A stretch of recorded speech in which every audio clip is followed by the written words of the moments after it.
Any goal that you want to achieve, anything that you want to achieve, I want you to think about it right now. And part of what I want you to do, I want you to visualize the goal being accomplished. I want you to think about something that drives you, something that compels you. Nietzsche said, if you know the why for living, you can endure almost anyhow. And so I resigned from the Ohio legislature. I was chairman of the Human Resource Committee, the Education Committee. I had a promising political career. I enjoyed politics, but I loved my mama. And I promised her, Mama, when you need me, I'll be here. And so I resigned and went back to take care of Mama. And I had to find something to do. And I had to find something that was me. Now, mind you, I don't have a college education. I never worked for a major corporation. And I wanted to speak and motivate and help people and speak for major corporations like Dr. Norman Vincent Peale and Zig Ziglar and Tom Peters and all the other people that I saw out there, Tony Robbins. And I'm encouraging you to take action. I took action. There's some of you who want to do what I do, who want to speak. And let me share something that I've learned from Corona. If there's something you want to do, take action. Do it now. Had a friend that was sick, and I kept saying, I'm going to see him. And he passed. I didn't take action. Had the opportunity to do it, but I did not take action. See, this thing called life, we don't know what's going to happen from one moment to the next, and we know that. We've had the rug snatched out from under us. If there's something in your heart that you want to do, listen to me. Do it now. Miles Monroe, let me tell you, one of the most profound statements I enjoyed hearing him say, rob the cemetery of your gifts, of your dreams, of your talents, of your art, of your book, of your leadership. Rob the cemetery. Don't take that stuff with you to the grave. God didn't choose you out of 400 million people to just come here, pay bills, die, and take that stuff with you.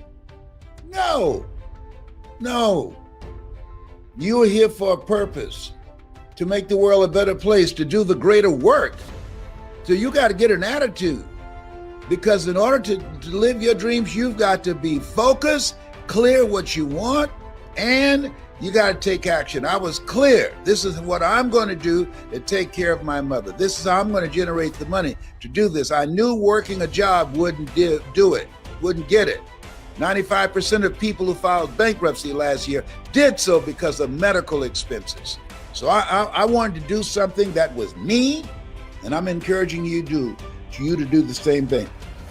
Do something that's you, something that you enjoy, something that excites you when you think about it. When I get up in the morning, I say all things work together for good for those who love God and for those who are called according to his purpose.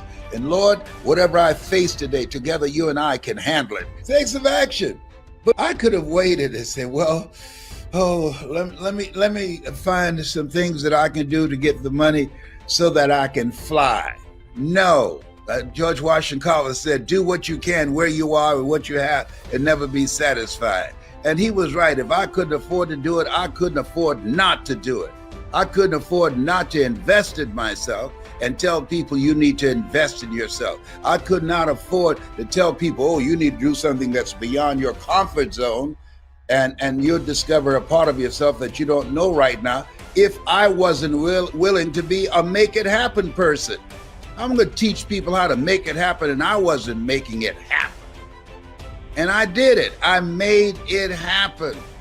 See, when you make the commitment to do something, don't worry about it. Oh, I don't have the money. Don't worry. Somebody, if you're committed and you do what you're supposed to do, you do what you are called to do, somebody will invest in you. What you have to do is do what you can do with what you have. And always find ways in which you can improve on that, because you don't know who's watching you. I made the commitment that I was going to do it, And I did it. Now here's something else. This is key. This is key.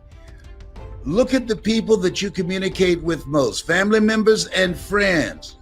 Look around at the people in your life, people who call you the most, people that you talk to the most. And if they don't inspire you and they're in your inner circle, you have created a cage for yourself.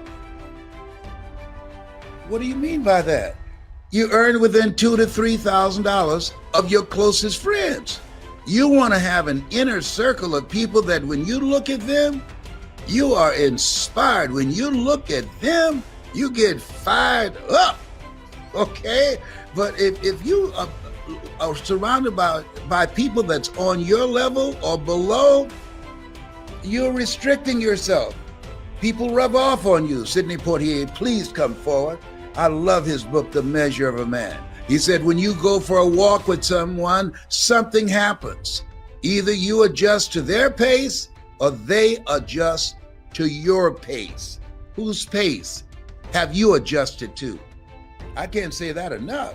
Whose pace have you adjusted to? You survived the coronavirus? And you're still here?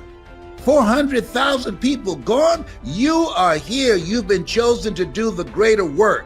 And so get some help. If you know how to do it, you would have done it by now. And get some help from somebody that's accomplished, somebody that's achievement driven, someone that inspires you. You have greatness in you. And you want to be in an environment that inspires that greatness, that brings it out, that challenges you, that introduce you to a part of yourself that you don't know right now. You can't see the picture when you're in the frame. You're not listening to me by accident. This is a God moment. Everything I'm saying, you already know it. It's already in you. It's common sense, but not common practice. And what Corona has done is served notice. Hey, you're going to leave here one day. Nobody's figured out how to get out of life alive. Live life while you can, manifesting your greatness in all the dimensions of your life. Yeah, that's how to go out. This is the time for self-awareness. This is the time saying, speak, Lord, thy servant heareth thee. Talk to me. There's something I'm supposed to do. If you're struggling and going through a tough time right now, say, look, you didn't bring me through this period where we are just to be stuck. I need you to deliver some angels to help liberate me. I need some insight. I need a revelation. I need you to talk to me. I'm quiet. I'm getting still. Speak to me. See, this is a time. But most people are so caught up in the distractions. You want to be productive. Keep thine eyes single. You want to be actively engaged to doing something great with your life. That's where we are. This space here, the fact that you're not a number of those people, and my heart goes out to them and their families, of that 400,000 that's out of here, you are still here to help some people. I've been dealing with fourth stage cancer for years. I'm helping people who are struggling with cancer to let them know it's not a death sentence. Doctors determine the diagnosis. God determines the prognosis. And so when they see me still actively engaged, I'm still here for people my age that's in their 70s that say, whoa, this guy's still active. This guy is still living and doing things and making a difference and building a legacy and living a life that will outlive him. Engage with his children and not calling them for car gas money. Or he's still making an impact, living a life that will outlive him. And so they say, wait a minute, I want to do something too. I got some stuff in me. I've got some ideas in me. I've got some inventions in me. And you do. Bring them out. Bring them out. This, you have to, sometimes you have to grab yourself in the collar and say, come on, get serious.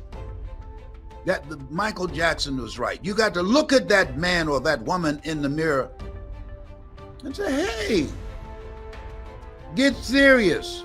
You've been seriously not serious. You've been wasting valuable time. Get serious. Take control of yourself. You don't have the luxury of being reckless or procrastinating or putting things off or being intimidated by fear or being depressed. Come on, snap out of it. You got work to do, the greater work. Yes, you do. That's why you're listening to me.